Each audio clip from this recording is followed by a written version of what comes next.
Latent semantic analysis rests on two ideas. The first is the distributional hypothesis, which states that words with similar meanings appear frequently together.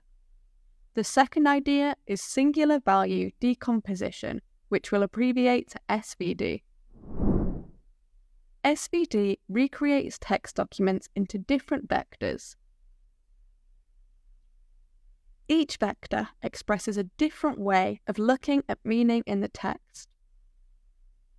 The vectors can be expressed by the following equation.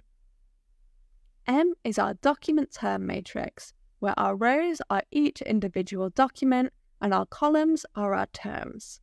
The values just express whether this term is in this document. U is a document topic matrix, so instead of our terms, our columns are our topics. Sigma is a vector, where the values express how much each latent topic explains variance in the overall data. And VT is our terms document matrix, where our rows are our topics and our columns are our terms. The small t just means this is transposed.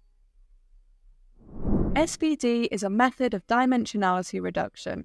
The vectors can be used to identify similar words and documents via clustering and similarity scores. So let's see what this looks like and open up our notebook.